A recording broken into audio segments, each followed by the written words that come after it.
Et coucou tout le monde, j'espère que vous allez bien. On se retrouve aujourd'hui pour la présentation d'un tarot euh, que je ne vois jamais passer, dont j'ai pas entendu parler. J'ai juste vu qu'il allait sortir sur Amazon, donc voilà, je me l'étais procuré par curiosité. Donc c'est le tarot de la sorcière et de la roue de l'année de Bérengère de Moncy, publié aux éditions Le Lotus et l'éléphant. Donc, Le Lotus et l'éléphant, j'aime bien comme maison d'édition. J'ai un ouvrage de chez eux. Oui, j'ai quelques ouvrages de chez eux et je trouve que c'est plutôt sympa ce qu'ils proposent. Bérengère de Mancy, je ne connais pas du tout cette personne, mais moi ça m'a tout de suite intriguée. Bon, tarot de la sorcière, certes, mais c'est surtout la mention de la roue de l'année, puisque j'aime énormément suivre la roue de l'année, vivre au rythme des saisons, c'est quelque chose que j'ai intégré dans ma vie au quotidien. Donc les tarots ou les oracles qui peuvent avoir un lien avec ça m'intéressent toujours et en tout cas voilà, ça a piqué ma curiosité. Donc je me le suis acheté. J'avoue, j'ai pas regardé de revue, mais en termes de cartes qui pouvaient être montrées en prévisualisation sur Amazon, ainsi que les graphismes sur la boîte, ça m'a plu. Donc c'est pour ça que voilà, je me suis dit que je prenais pas trop de risques. Donc il se présente comme ceci dans un très beau coffret, donc prix de 22,95 € si jamais ça vous intéresse. Donc le coffret s'ouvre comme ceci sur le dessus. Nous avons un livret, un guidebook qui est plutôt sympa. Qui est en couleur, oui, dans le sens où de toute façon l'ensemble du jeu est uniquement illustré de noir, de blanc et de doré. Ce n'est pas du foil, hein, je précise, c'est une impression.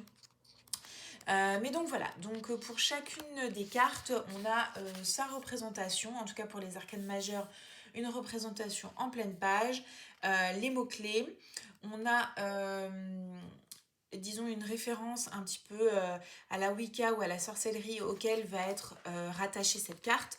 Donc en l'occurrence, alors là c'est l'image pour la carte du pendu, mais là ensuite on passe à la carte 13, l'arcane sans nom ou la mort, qui est associée au sabbat de Samhain par exemple, donc qu'on va retrouver ici en pleine page. Et donc on a les mots-clés traditionnels, une petite explication de l'autrice. Par contre pour les arcanes mineurs, on est sur quelque chose, sur un format plus court. Donc voilà comment ça se présente globalement. Et donc ensuite à l'intérieur, on a directement les cartes. Tac! Alors, on va commencer par le dos des cartes, donc qui se présente comme ceci, avec une roue pour symboliser la roue de l'année. Donc bien évidemment, le dos est réversible, noir et blanc. Les tranches sont dorées en foil, ce que je trouve très sympa. Au niveau des qualités de cartes, franchement, c'est plutôt bien. On sent que le carton est assez épais, mais il n'est pas trop rigide, donc les cartes ont vraiment une bonne souplesse.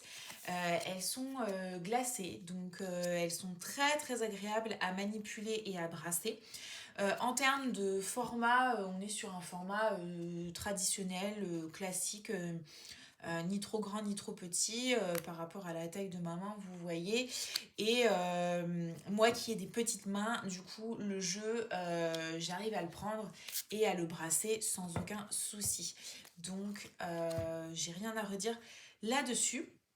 Et donc ensuite, comme je vous disais, le jeu est uniquement illustré en noir et blanc avec des petites touches de doré. Ce n'est pas du foil, hein, ça ne brille pas. On a sur chaque carte un petit liseré, une sorte de petite bordure, mais personnellement ça ne me choque pas puisque tout est noir. Enfin, je trouve que ça s'harmonise très très bien et c'est très, enfin, je trouve que c'est très bien fait comme ça. Et donc dans le bas, on a une petite bannière avec à chaque fois le nom de la carte. Donc on y va, c'est parti.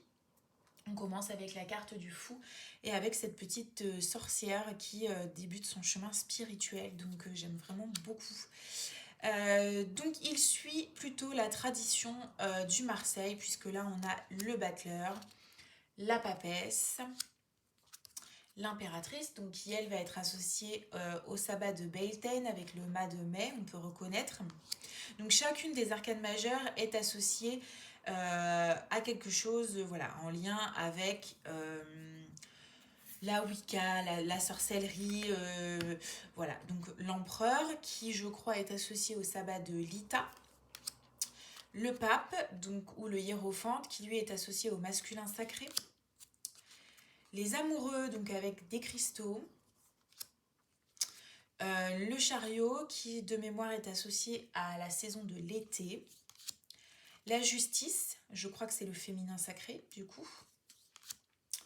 L'ermite avec un bol tibétain. La roue de fortune, qui est associée au sabbat de Lamas. La force, qui est associée au sabbat de Maybon. On voit avec ici les grappes de raisin. Le pendu, je ne sais plus à quelle saison. Ça doit être la saison de l'automne auquel il est associé. Donc Samhain pour la carte de la mort. La tempérance, c'est le sabbat de Yule, puisque on peut voir des bougies et le ou qui est ici. Le diable, associé aux 7 chakras. La maison Dieu, je crois que c'est la saison de l'hiver avec des personnages. L'étoile, je ne sais plus à quoi est associée la carte de l'étoile. La lune. Le soleil, associé au grand Dieu, au Dieu cornu. Et donc le jugement, c'est l'éther. La carte du monde est associée à la grande déesse. Et donc ensuite, on arrive aux différentes suites. Donc elles ont été renommées. Après, on s'y retrouve très rapidement. Donc on va démarrer avec la suite de terre, donc associée normalement au denier. Donc là, on a l'as de terre ou l'as de denier. Le 2. Donc là, on est plutôt sur une sorte de forme de Marseille, puisqu'on a à chaque fois donc le symbole de l'élémentaire avec des illustrations en fond, mais on n'est pas sur une représentation qui suit fidèlement ce qu'il y a habituellement dans le rider. Pour autant, chacune des arcanes est illustrée. Donc, vous avez des pistes d'interprétation si je puis m'exprimer ainsi. J'aime beaucoup cette carte. Le 9 de denier, elle est très très jolie. Le 10 et donc ensuite le valet, le cavalier, la reine et le roi. On passe ensuite donc à l'élément feu qui va être associé au bâton. Donc le 2, le 3, le 4. On peut y voir de toute façon dans l'interprétation et dans les symboles choisis un parallèle avec les significations traditionnelles des arcanes classiques. Le 8, très délicat. Le 9, le 10.